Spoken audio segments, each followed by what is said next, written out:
Halcrow back in the house. Mr. 1509. Actually has that on his shirt that time. It's right where the bee stings, which feels fitting for the buzzer.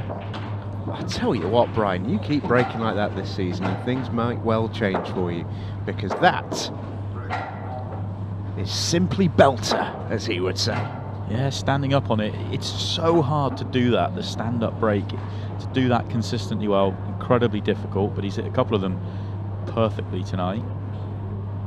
What he's got to do, though, is play well on the back of it. He's now got to put together a visit, and these are all on. These yellows all go.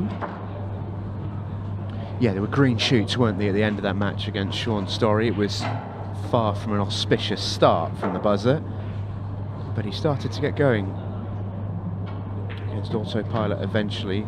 A couple of big wins towards the end of that match. Final frame in particular should be, and hopefully will be, if you're a Brian fan, a bit of a boon for him. Only thing with this layout here, especially leaving yellow top right as your last ball, which he will now, is getting on the 8 ball's not good. Could he not hold to play the one top right next? He stunned that across. Could he not drop that in? Oh, okay, so he's played to get the cannon to break the 8 ball out, assuming he's still on the yellow, which he must be, because otherwise you wouldn't play it that way. It's a lovely shot. Good choice. Yeah, really like that. But I was thinking, if he rolls through previously, then the one he's just played, he can float behind the 8 ball where it is, but he saw it a different way, and he's going to get out off the back of it, and he's going to make it look easy. Yeah, super finish this from Brian, and dare I say it, feels like quite a quick visit to the table from the buzzer as well. He's injected a bit of speed into his visit here. Well, I'm not sure if you're aware, Stephen, but he's the fastest man in 8 ball pool.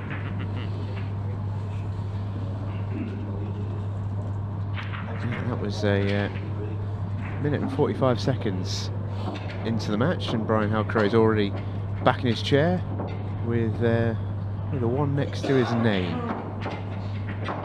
That was very good, though. Brilliant break, and just perfect throughout, wasn't it? Had a clear plan of how he was going to do it, and played every shot exactly as he wanted to. Excellent visit. If you wanted a bit of perspective on how quick 15.09 is, by the way, for the 6 red shootout, no one else has ever seen 15, and Brian has 15.09.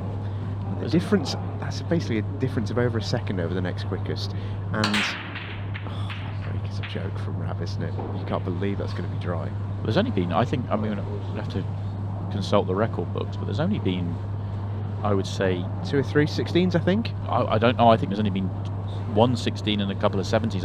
What I was thinking was there's only been probably 20 sub 20s. There's not been a huge number. You know, it's obviously we know players are capable of it now, but actually delivering and doing it doesn't happen very often.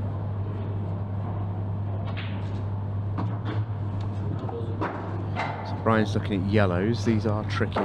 The only saving grace really for Rab Mac off the back of that brilliantly, albeit dry, break is that there's a little bit of work to do. Yellow top right is a problem. Yeah, and he's going to try and break it out here. I think the yellow nearest the right centre pocket squeezes in, so can he get across and break out the one on the right hand side? Yeah, perfect. I actually think he made the shot harder for himself by not going further across the table. I felt like another 2-3 rolls across the table you could get into it with a better angle, but he played that beautifully. That was an excellent shot, and now it's a good looking layout. Yeah, and he can hold the cue ball a little bit easier here. He's going to play the yellow rather off the red. Yeah, nice.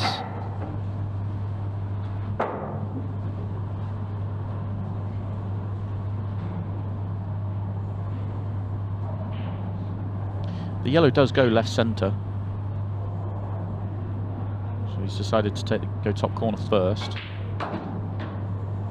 And he's a little bit short here. I'm not sure if he can hold. He may have to play this off the red. I think he probably should have gone the other way around, because he was almost dead straight on the yellow to left centre, and all he had to do was sort of stun it in, and then the one top left, you track 2 cushions, you're playing down the line all the way to the yellow down the table. But you can see he's got too much angle, so he's having to go up and back, and it's gone wrong. I thought that was a poor choice 2 shots ago. Can he get in behind the yellow, off the yellow from to the bottom right, come back around.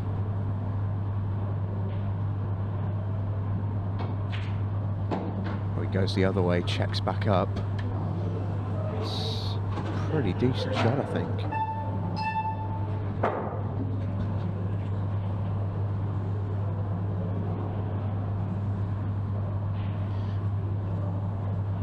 Loaded up with side there to get this line.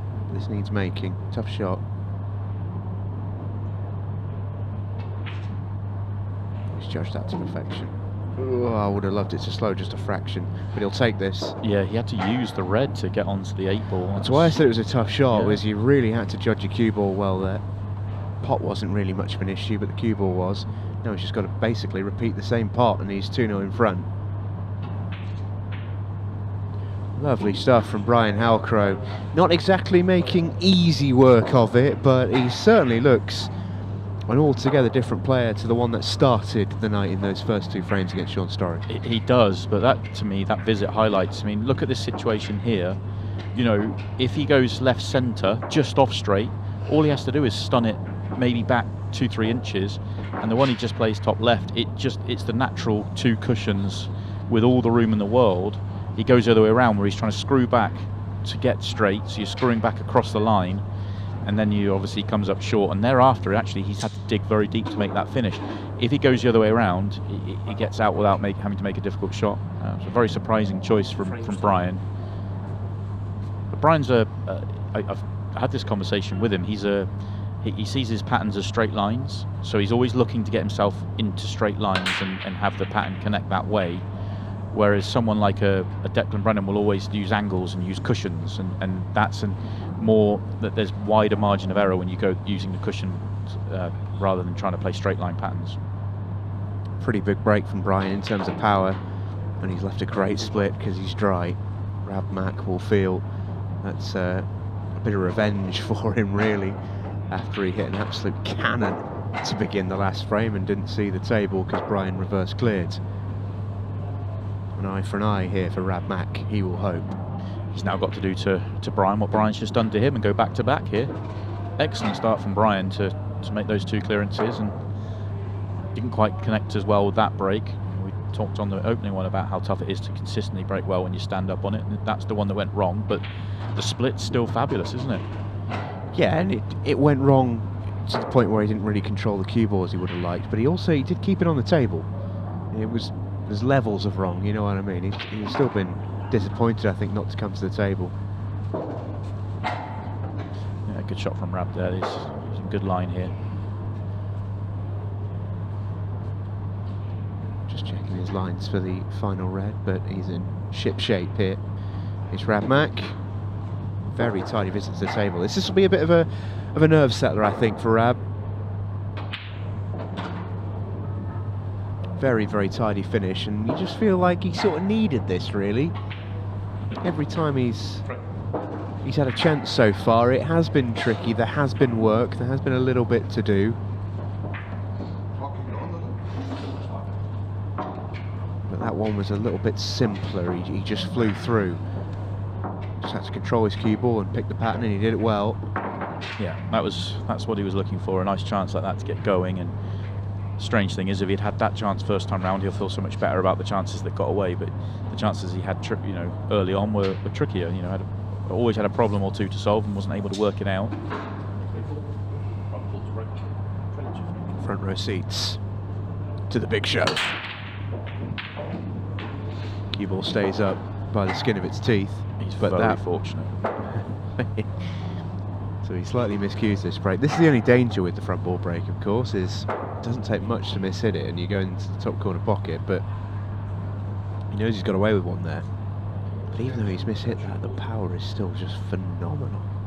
And if one of those 2 yellows passes to top left and he's getting down on it, so it does, then this is as good a layout as you could ever wish for.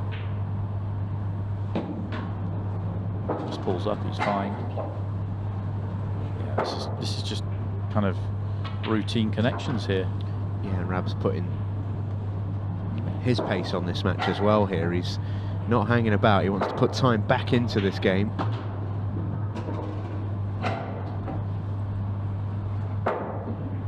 quicker he can play on a simple visit like this, the more time that he allows himself for potentially match-defining frames later on in the piece.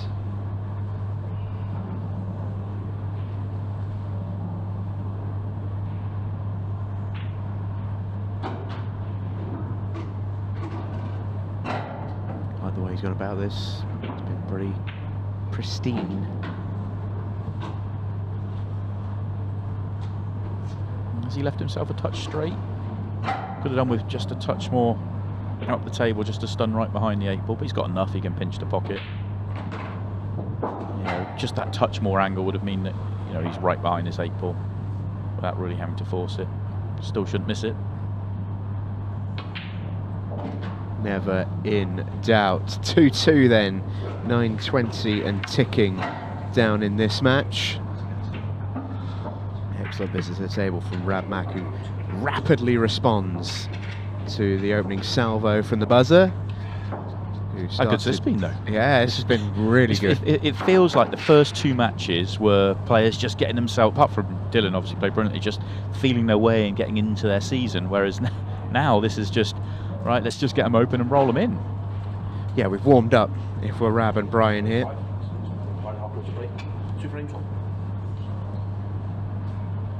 Brian going to the cut break, didn't like what he saw off that last break. The last time he hit a cut break, he hit them pretty well too. Yeah, don't mind that. Oh, that 8-ball was flying straight into. Just caught a ball on the way. If it didn't, he was 3-2 in front. Have a watch of this 8-ball. It is going straight for that right centre pocket. It really was. Tricky layout. Only one red to solve though, and he might have the angle to deal with it straight away. If he hasn't, I don't think he has, then he can work himself back round to it.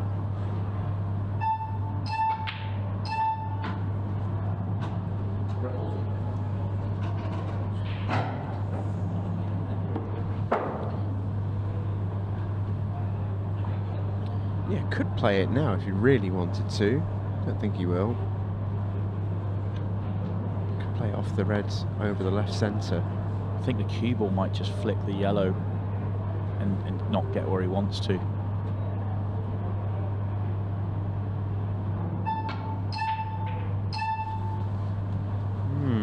Okay.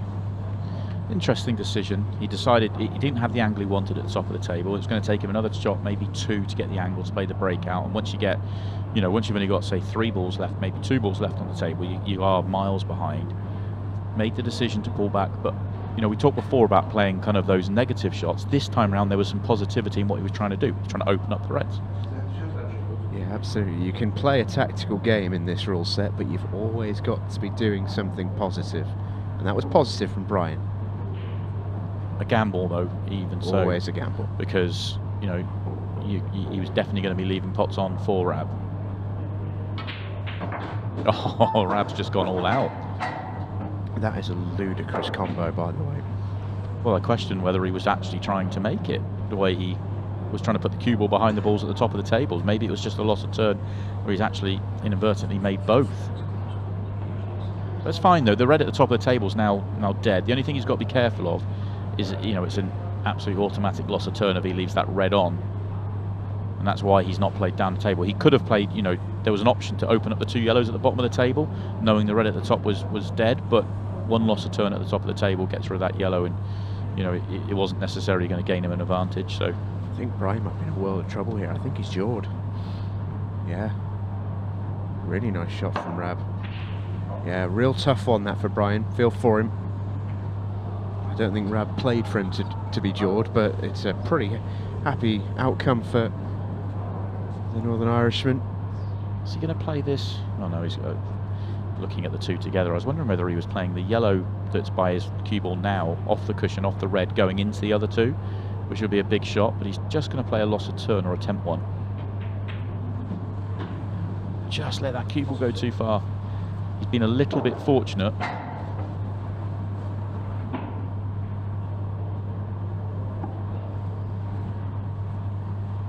Tough spot for Brian here.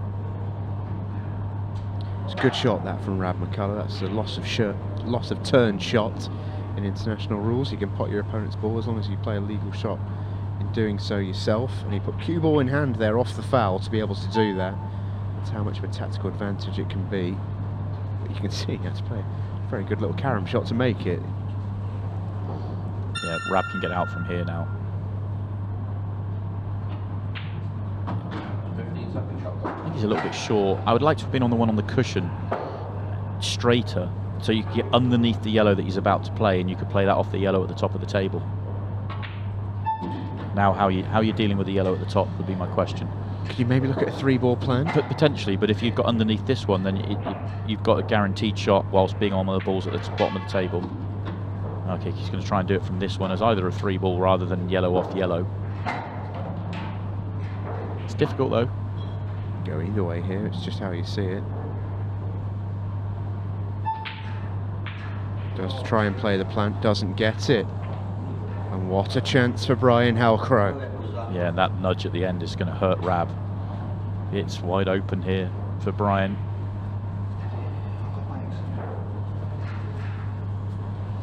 Yeah, Brian just working his time out. He does have an extension.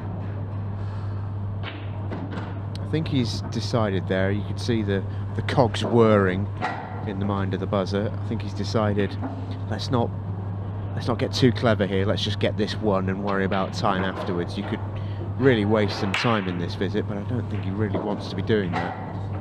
Might not be much benefit in that for him.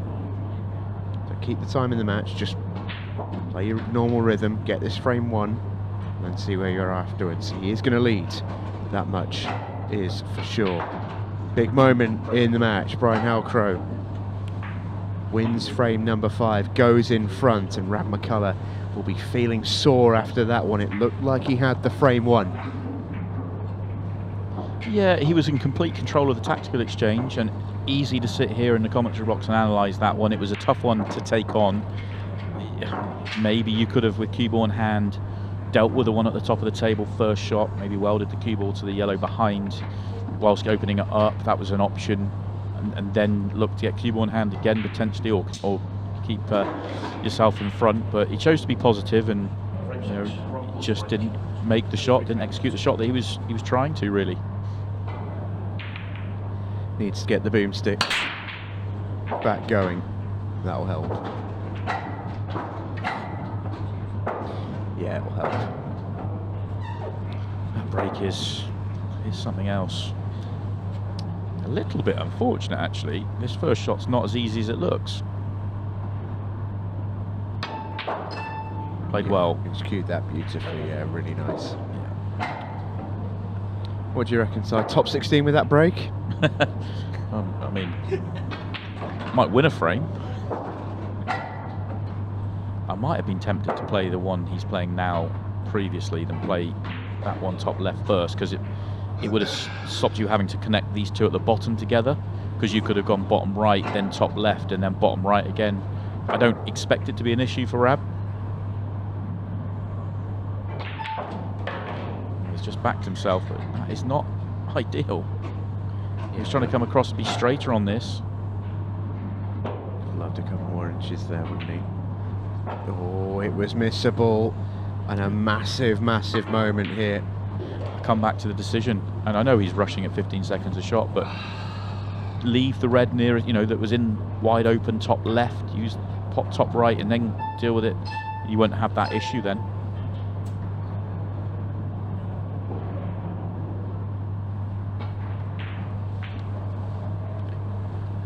I will say, I think it now very much is in Brian's interests to have used every single second on his shot clock there.